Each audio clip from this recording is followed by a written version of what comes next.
ঈদুল আজহার 3 দিন 10, 11, 12 জিলহজ, কোরবানির ওই 3 দিন মানে আমনে সহজে বৃহস্পতিবার, তো বৃহস্পতিবার ফজরের ওয়াক্ত থেকে শুরু করে শুক্র শনিবার মাগরিবের ওয়াক্ত পর্যন্ত এই সময়ের ভিতরে যার কাছে 52.5 বড়ি রূপার দাম সমপরিমাণ মূল্য টাকা অতিরিক্ত সম্পদ ব্যবসার পণ্য, যার কাছে প্রয়োজনের অতিরিক্ত আসবাব আছে, তার উপরেই কোরবানি ওয়াজিব।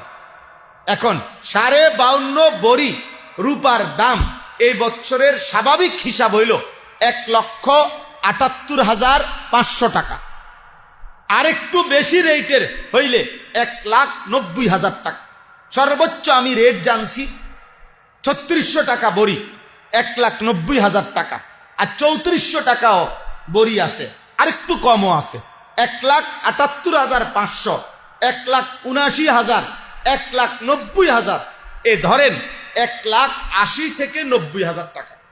এই টাকাটা এখন আপনারা বলেন, 1 নাম্বার, ওই বিদেশে যেই ছেলেটা আজকে 2-3 বছর যাবৎ বিদেশ করে এই কোরবানির ওই 3 দিন বাড়িতে যে টাকা 30,000 পাঠাইছিল, সে বছরের বিভিন্ন সময়ে টাকা পাঠায়, তো এবারও পাঠাইছে বাড়িতে, মা বাবার খেদমত করতে হবে না, তার তো টাকা দিছে, কিন্তু তার কাছে ওই 3 দিনে কোরবানির সময়টাতে তার নিকটে ভিন্নভাবে 1,80,000 টাকার মতো টাকা জমা তার নাই।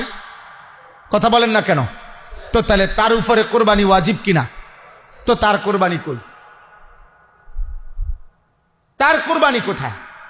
2 নাম্বার, এই যে 3 ফুটে রোজগার করে, কামাই করে, একজনে দোকানদারি করে, একজনে ঢাকা বা শহরে চাকরি করে, একজনে বিদেশ করে, একজনে অথবা গৃহস্থই করে, চাষবাসে কইরা তার কাছে আপনার ধান বেচছেই আপনার 3 লাখ টাকা, ধানই বেচছে 3 লাখ টাকা।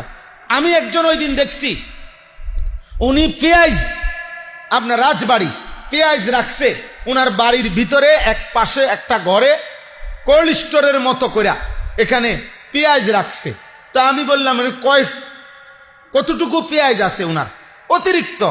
তাহলে কয় যে কমপক্ষে হুজুর 1250 থেকে 1400 মন। কি ভাই, তাহলে এগুলো তার প্রয়োজনের অতিরিক্ত ব্যবসার পণ্য না? তো তাহলে এগুলোর দাম যদি হিসাব করে ধরেন, তাহলে যদি 1,80,000 টাকা দাম হয়, তো ওনার কাছে আপনার, উনি কৃষি করুক চাষবাস করুক, তো ওনার কাছে 1,80,000 টাকা